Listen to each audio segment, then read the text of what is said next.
Number 5. The Truck Stop Serial Killer. It is the summer of 1985. Wham and Madonna ruled the #1 spots in music. The Goonies and Back to the Future had just been released in the cinema. A 15-year-old girl by the name of Vanessa Veselka had run away from her home in New York City after having several fights and emotional arguments with her mother. She was joined by a 21-year-old boyfriend. They made it to South Carolina, then parted ways. Her boyfriend gave her $60 to get by with. She was heading south on Interstate 95 when she stopped at a truck stop for some supplies and to look for cars in which she could hitchhike in. At the truck stop there was just a single truck. The driver was a 45-year-old man wearing a cotton button-down with the sleeves rolled up over his biceps. She asked him, "Can I get a ride?" She then got into the truck and they headed out onto the road. He then began to ask the regular hitchhiker questions, such as, "Where are you heading? What's your name?" But once they got further into the trip, he completely changed. He became silent and started fidgeting in his seat, and also had a blank expression on his face. He then started asking her strange questions such as, "Did you hear about the dead girl the police found in a dumpster a few weeks back?" He also asked, "You ever hear about the Laughing Death Society? Yeah, us folks laugh at death." He then pulled the truck into a road in the middle of the woods. He pulled out a hunting knife and told her, "Get in the back of the truck!" She began to panic and told him, "Please don't hurt me. I won't go to the cops if you let me free." It then went silent and he said one word. "Run!"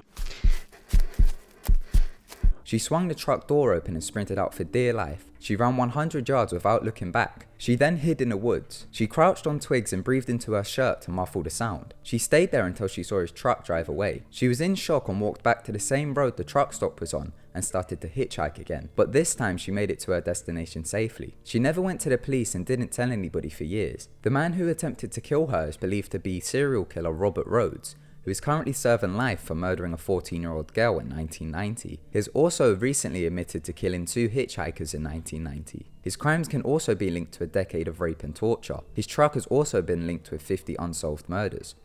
Number 4. The Green River Killer. It was November 1982 in Seattle. Rebecca Gard, a telemarketer, had just finished work and was heading home. It started to pour down with rain. She walked to the bus stop and waited there for 10 minutes. The bus was taking forever and she was tired of waiting in the rain, so she began to hitchhike. She flagged down a Dodge pickup.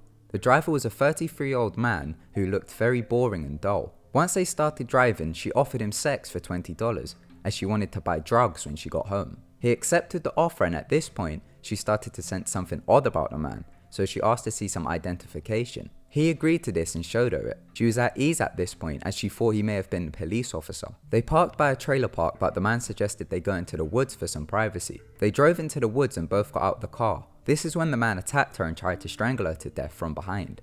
She pushed him into a tree which hurt him, and she managed to run to a nearby trailer for help. The man immediately got into his car and sped off. Due to her lifestyle and fear of the police, she waited 2 years to go to the police. It turns out that the man that was trying to kill her was dubbed as the Green River Killer. His name was Gary Ridgway, and in 2003 he confessed to the murders of 48 women. He is believed to have murdered over 60 women. Number 3. The Backpacker Murders. The Backpacker Murders were a spree of killings that occurred in New South Wales, Australia during the 1990s. There is known to be 7 victims. Some of them were hitchhikers. The first 2 victims are British backpackers, Carolyn Clark and Joanne Walters. Their decaying bodies were found in a forest. Joanne had been stabbed 35 times. The third and fourth victims were Deborah Everest and James Gibson. They were also found in a forest. The discovery of James's body puzzled police as they found his backpack and camera 62 miles away, so he could have been hitchhiking or even kidnapped. The fifth victim was a German tourist by the name of Simone Schmidl. She was last seen hitchhiking on the 20th of January 1991. She was found with multiple stab wounds to her upper torso. Clothing was found at this scene, but it did not belong to her. The clothes was of the 6th victim, Anya Habshed. The body of her and her boyfriend were found on November 1993 in shallow graves.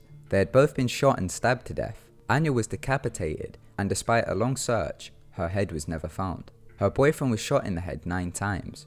The killer was a man called Ivan Millat. He was arrested on the 22nd of May 1994 after a person positively identified him as a man who tried to tie him up and shoot him. 50 armed officers surrounded his house and broke in his door and then arrested him. They found several weapons in his house, including the gun that was used to kill his victims. They also found victims' clothing and belongings. He's currently serving 7 life sentences plus 18 years without parole. Number 2. Santa Rosa Hitchhiker Murders. Between 1972 and 1973, 7 hitchhikers were murdered in Santa Rosa, California. All of the victims were young women. There is a probable 8th victim, but her body has never been located. The murders became known as the Santa Rosa Murders. The first 2 victims were Maureen L. Sterling and Yvonne Weber. They were both aged 12. They vanished on the 4th of February 1972 at 4 p.m. when they were on their way home from the Redwood ice skating rink in Santa Rosa. On December 28, 1972, their skeletons were discovered down a 60-foot embankment in Sonoma County. The killer had kept their clothes and had taken 1 earring from each girl. The 3rd victim was Kim Allen. She was 19 and was the Santa Rosa Junior College student. She vanished on the 4th of March 1972 at 5 p.m. after she left work at the Larkspur Health Food Store and hitchhiked a ride to her home in Santa Rosa. Her nude body was found in a creek bed close to Enterprise Road in Santa Rosa. Marks around her throat showed that she had been strangled with a clothesline, and she also had marks around her wrist and ankles, which indicated that she had been tied up. The killer also took her clothes and 1 of her earrings. The 4th victim was Laurie Kershaw. She was 13 and was last seen alive on November 21, 1972 in a used slave market in Santa Rosa. On the 12th of December 1972, they found her body. She was completely nude and her neck had been broken. Her 1st and 2nd cervical vertebrae had been dislocated. The 5th victim was Carolyn Davis. She was 15. On July 15, 1973, she ran away from her grandmother's home in Garberville, California, and was last seen hitchhiking south. Then on July 31, 1973, her body was found completely nude in the exact same spot where the first 2 12-year-old victims were found. The post-mortem had found that she had been poisoned by styrocene. Styrocene is a highly toxic rat poison. The 6th victim was Therese Walsh. She was last seen on December 22, 1973, hitchhiking from Malibu Beach to her home in Garberville, California. Her body was found right near the spot where the 3rd victim was found. She had been tied up with a nylon rope, sexually assaulted, and then strangled and thrown into a creek. The 7th and last victim was Jeanette Kamalahi. She was 20 years old and was also a Santa Rosa Junior College student. She was last seen on April 25, 1972, hitchhiking north to Santa Rosa, but her body was never found. The identity of the killer, or killers, still remains a mystery. People believe it might have been a Zodiac killer or Ted Bundy, but I guess we'll never know. The killer might still be out there today. Number 1. Highway of Death. From 1970 to 1982, a killing spree of several hitchhikers took place on a secluded road in Australia. The road has become known as such names as the Highway of Death, Townsville Killing Fields, and Queensland's Wolf Creek. A serial killer dubbed as the real-life Hannibal Lecter has confessed to 14 murders that happened there. Most of his victims were women, but on the rare occasion some were men. Most of his victims were hitchhikers. The first 2 victims were Gabrielle Janicki, who was 18, and Michelle Riley, who was 16. They were both hitchhiking between Brisbane and the Gold Coast in 1973. Both of them were found with massive head injuries. Their cause of death were bludgeonings, and there was also signs of sexual assault. Another victim was named Margaret Rosewan. She was 19 and was hitchhiking a ride to a party.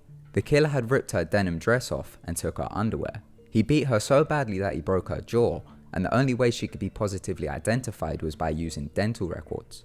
Another alleged victim is Tony Jones, who was a 32-year-old male and disappeared on the 3rd of November 1982 while hitchhiking through Queensland. His body was never found. The killer would use broken glass bottles to mutilate his victims. He was known to cut off breasts and gouge eyes out. Also on the same road, a British tourist was killed in 2001, but this was by a different killer.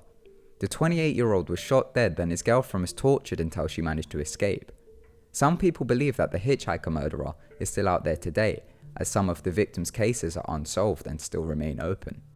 Thanks for watching. Remember never to hitchhike in Australia. That place is a bad place for hitchhikers.